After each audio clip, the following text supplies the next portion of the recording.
deyəndə ki, insanlara Allaha ibadət edin, bizə deyirlər Allah Vəhabidir. Bunlar deyirlər ki, sən birbaşa Allahdan istəməlisən, ölüdən istəməməlisən. Subhanallah lazım. Gün ərzində 5 dəfə namazda 17 dəfə rükət qıldıqda hər rükət Fatihə surəsini oxuyanda deyirsən İyyəkə na'budu və İyyəkə nəstəin. Biz yalnız səndən istəyirik və sənə kəndən kömək edirik.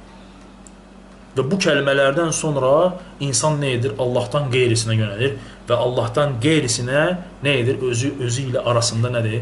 Vasitə tutur. Və yaxud da bəzi cahillər isə deyirlər ki, səndir birbaşa Allaha yönələ bilməzsən.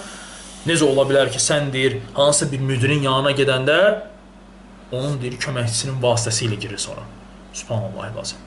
Yəni Allah Taala'nın, aləmlərin Rəbbi olan Allahı hansısa bir fasik, hansısa bir Allah asi olan, ehtiyaclı, möhtac olan bir qula bənzədir, müdirə.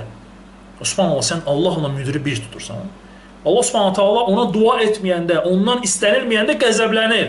Amma sənin dediyin o müdirlər gecə-gündüz onun qapısında durursan, yalvarırsan ki, girəsən, girə bilmirsən. Saatlarla qoyur, həftənin filan günü, filan vaxtı gələrsən. Allah Taala da məgər belədir? Ay miskin. Allah Taala'nın sən dərgahını istədiyin vaxtda əllərini açıb yönələ bilərsən. İstədiyin saatda, istədiyin dəqiqədə. Amma o qul təkəbbürlənir, özünü qaldırır yuxarı, sən onun yanına girə bilmirsən. Bəzən aylarla, illərlə girə bilmirsən. Amma Allah Taala belədirmi? Xeyr. Sən Allah Taala istədiyin və əllərini qaldırırsan, Allaha nə edirsən?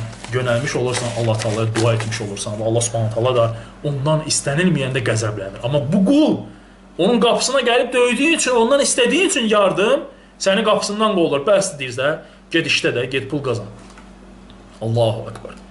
Ona görə də biz insanları tək olan Allaha yönəldirik. Ona görə də bu sufilərdən, naqşibəndilərdən, əşarilərdən, mətrudilərdən uzaq durun dəyərli müsəlman. Onların İslam dininə heç bir əlaqələri yoxdur. Heç bir əlaqələri yoxdur.